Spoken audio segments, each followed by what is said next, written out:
छोटी चीज़ों के लिए जो है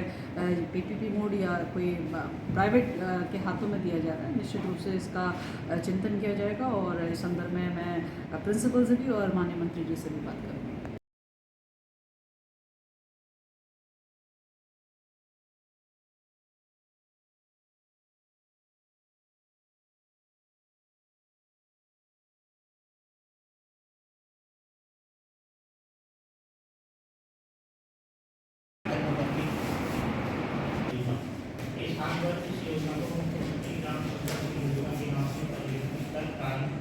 परफॉर्मेंस आपको पिछले साल का ठीक आगे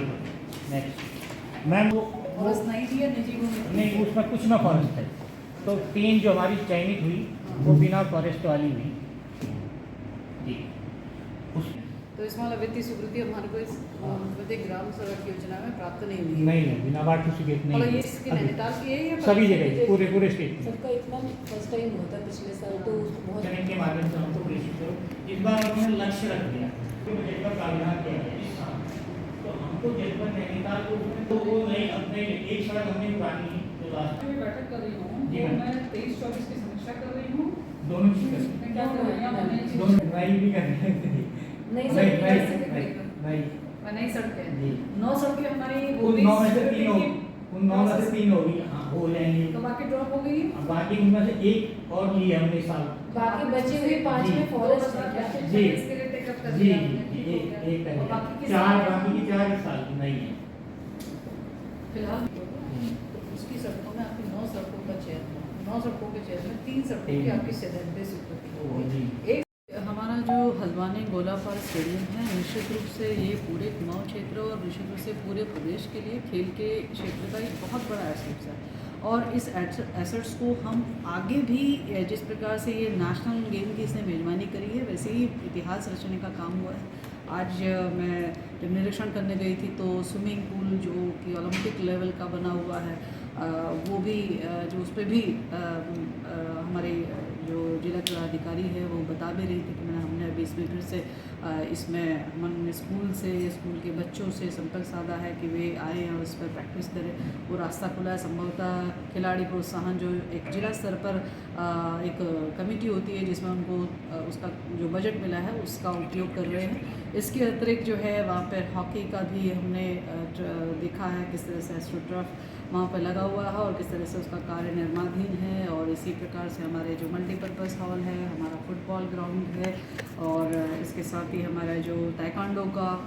हॉल है सभी चीज़ें आज निरीक्षण की हैं और निश्चित रूप से हम लोग इसके लिए एक लेगेसी प्लान की हम लोग तैयारी कर रहे हैं और हमारी ये पूरी कोशिश है कि हमारा जो ये गोलापार स्टेडियम है ये लेगेसी प्लान के तहत भी स्वीकृत जल्द से जल्द होएगा और इसके साथ साथ में जो हम लोगों की यूनिवर्सिटी बनाने की ये कोशिश है कि यहाँ पर बहुत मैंने अपने विभाग के अधिकारियों को लक्ष्य दिया है कि आने वाले समय में जब हमारा राष्ट्रीय खेल यानी कि 29 अगस्त को हम राष्ट्रीय खेल दिवस मनाया जाता है उसी दिन का लक्ष्य दिया है कि हम यहाँ पर भूमि पूजन भी करें यूनिवर्सिटी को स्थापित भी करें यूनिवर्सिटी का संचालन भी हो। इस संकल्प के साथ में जो है हमारे कार्य की गति मिशन मोड में हम लोग काम करेंगे लक्ष्य दिया है। मैं यही उम्मीद और अपेक्षा कर रही हूँ कि निश्चित रूप से आने वाले समय में ये यूनिवर्सिटी के रूप में जो है हमारा गोलापार स्टेडियम स्थापित होगा और निश्चित रूप से आने वाले समय में इसमें जैसे एशियन चैम्पियनशिप होने वाली है आने वाले समय नेशनल चैम्पियनशिप होने वाली है वे भी लगातार जो है इसमें कंपटीशन इसमें डे बाय डे जो है इसमें होंगे। निश्चित रूप से हमने देखा कि किस प्रकार से लैंडस्लाइड हुआ और किस प्रकार से हमारी जो स्टेडियम की जो भूमि है वो किस प्रकार से बह गई आप हम सब लोगों ने देखा था। बहुत बड़ी क्षति वहाँ पर हुई थी। मैं इसके लिए निश्चित रूप से माननीय मुख्यमंत्री जी का धन्यवाद दूंगी कि समय रहते हुए उसमें बजट जारी हुआ लगभग 64 करोड़ की धनराशि के साथ में आपदा की मदद से जो है आज सिंचाई विभाग उस पर काम कर रहा है। मैं आज उसका भी निरीक्षण करने गई थी और आज जिलाधिकारी को यह भी कहा गया है कि वे इसका थोड़ा सा क्योंकि